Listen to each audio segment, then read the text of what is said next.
Hello दोस्तों, नमस्कार। आज हम पढ़ेंगे साहित्यिक स्रोत कौन कौन से होते हैं, साहित्यिक स्रोत किसे कहते हैं और साहित्यिक स्रोत किन्हें शामिल किया जाता है। यानी साहित्यिक स्रोत उसे कहते हैं जो पुस्तकों के रूप में, ग्रंथों के रूप में, पत्रिकाओं के रूप में लिखा जाता है, उन्हें साहित्यिक स्रोत माना जाता है। तो प्राचीन काल में ताड़पत्र या भोजपत्र पर साहित्यिक स्रोत लिखे गए थे, उनको भी साहित्यिक स्रोत में शामिल किया जाता है।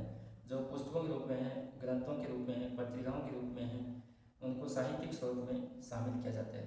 और साहित्यिक स्रोत मुख्य रूप से तीन भागों में विभाजित किया गया है। सबसे पहले माना गया है धार्मिक साहित्य, जिसमें धार्मिक विषय वस्तु शामिल की जाती है। उसको दो भाग होते हैं धार्मिक साहित्य में। एक माना गया ब्राह्मण साहित्य या वैदिक साहित्य, दूसरा माना गया गैर ब्राह्मण साहित्य।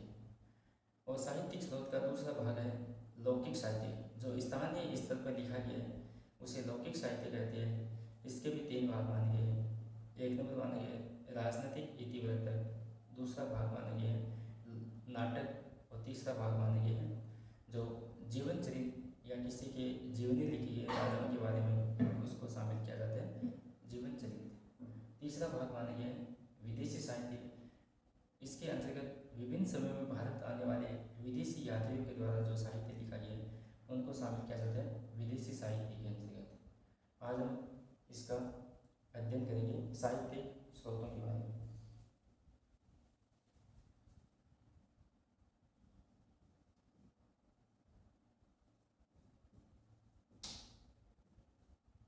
साहित्य स्रोत इसके अंतर्गत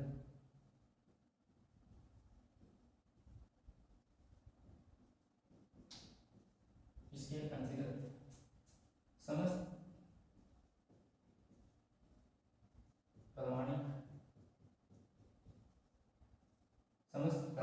पुस्तकें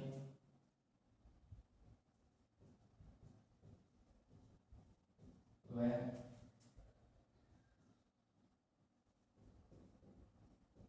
ग्रंथों को शामिल किया जाता है।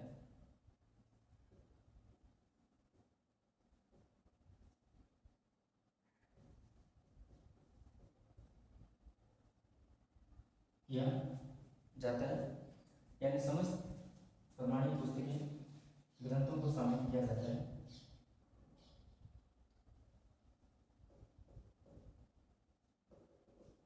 उन्हें कहते हैं साहित्यिक स्रोत। यानी जो प्रमाणिक पुस्तकें हैं, पत्रिका है, ग्रंथ है, उनको शामिल किया जाता है साहित्यिक स्रोतों में। साहित्यिक स्रोत तीन भागों में विभाजित है।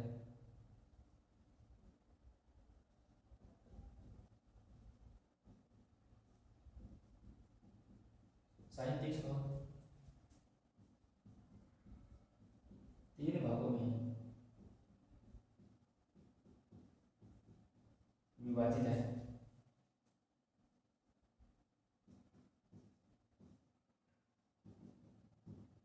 यानी साहित्यिक स्रोत कितने भागों में विभाजित है? तीन भागों में विभाजित है। एक नंबर माना गया है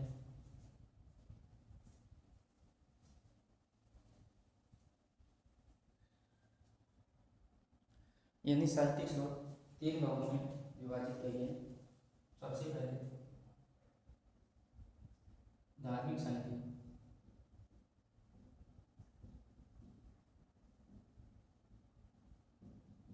यानी सबसे पहले धार्मिक साहित्य, इसमें जो धार्मिक विषय वस्तु है उसको शामिल किया जाता है। धार्मिक साहित्य, धार्मिक विषय वस्तु को शामिल किया जाता है। इसके दो भाग है धार्मिक साहित्य के।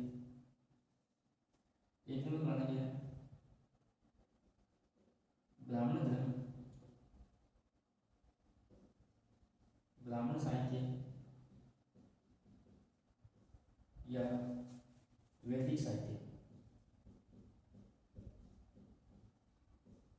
वैदिक साहित्य या ब्राह्मण साहित्य, इसके अंतर्गत आती है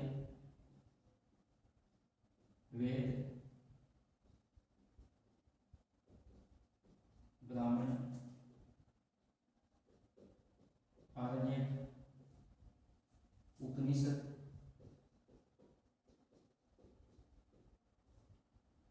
वेदांत और पुराण,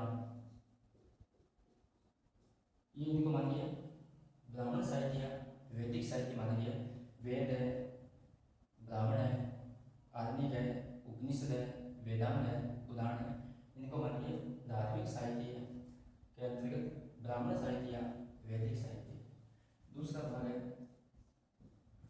गैर ब्राह्मण साहित्य।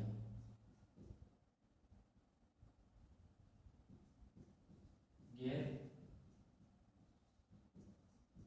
ब्राह्मण साहित्य यानी ब्राह्मण साहित्य और गैर ब्राह्मण साहित्य ये धार्मिक साहित्य के अंतर्गत आती है। गैर ब्राह्मण में आती है, इसके वापस दो भाग है। एक तो मान लीजिए जैन धर्म, दूसरा मान लीजिए बौद्ध धर्म।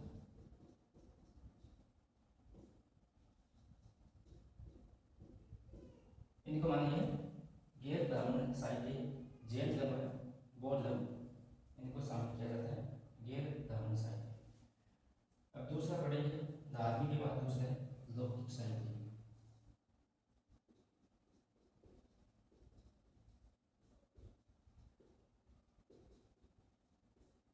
लौकिक साहित्य जो स्थानीय जनता के बारे में, आम शासकों के बारे में जो लिखा गया साहित्य है उसे लौकिक साहित्य कहते हैं।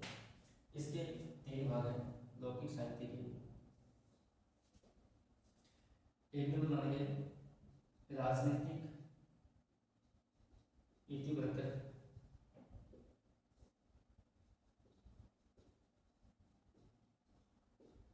राजनीतिक इतिवृत्त। इसके अंतर्गत आते हैं अर्थशास्त्र जो कौटिल्य के द्वारा लिखा गया है, कौटिल्य के द्वारा लिखा गया है, उसे शामिल किया जाता है राजनीतिक इतिवृत्त में। जो राजतरंगिणी लिखी है,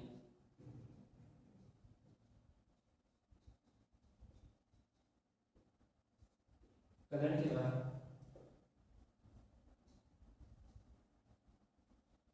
कल्याण जो कश्मीर का इतिहासकार था उसके द्वारा लिखी है राजतरंगिणी, ये भी राजनीतिक इतिवृत्त में शामिल की जाती है। इसका दूसरा पार्ट है नाटक, जैसे कालिदास के नाटक, सुंदर का मृच्छकटिकम नाटक, सुंदर का मृच्छकटिकम नाटक और हर्ष के नाटक जो वैदन वंश के शासक है, जो वैदन वंश के शासक थे हर्षवर्धन, उनके द्वारा जो नाटक लिखी है उनको शामिल किया जाता है नाटक के अंतर्गत जो लौकिक साहित्य है। इसका तीसरा पार्ट मान लिया जीवन चरित्र। तीसरा साहित्य मान लिया लौकिक साहित्य में जीवन चरित्र।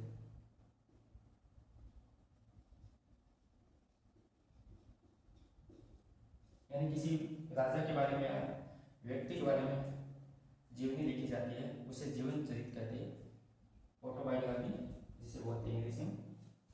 इसमें हर्ष चरित्र जो हर्ष के बारे में लिखी है,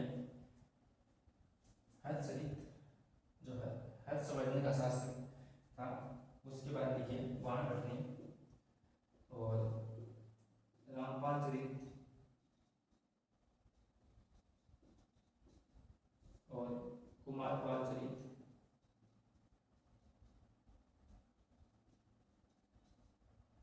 इनको शामिल किया जाता है जीवन चरित्र में।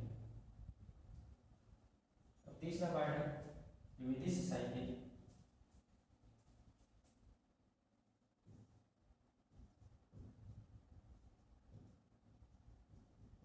विदेशी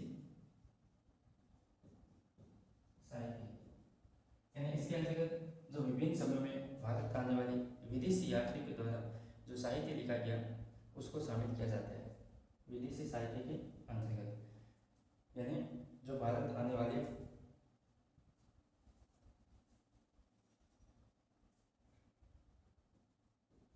इसके अंतर्गत विभिन्न समय में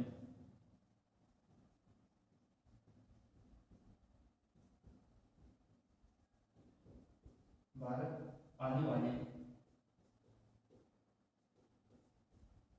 विदेशी यात्री के द्वारा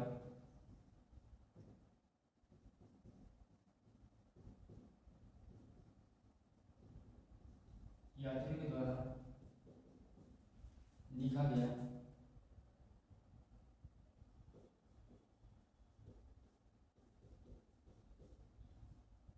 गया साहित्य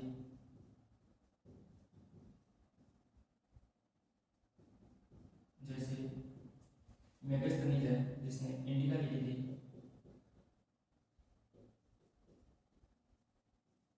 हाइयान है चीनी यात्री था जिसने हो क्यू के नाम से उसने लिखी थी हाइयान ने, और हवेन सांग है ये भी चीन का था, इसने लिखा था सी यू की हवेन सांग की पुस्तक बनी है सी यू की, और इत्सिन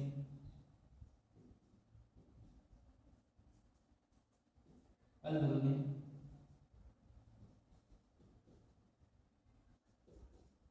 अल-मसूदी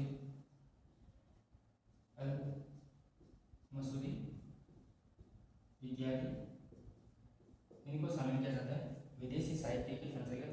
जो भारत में आने वाले विभिन्न समय में जिनके द्वारा जो साहित्य लिखा गया है उसको शामिल किया जाता है विदेशी साहित्य के अंतर्गत।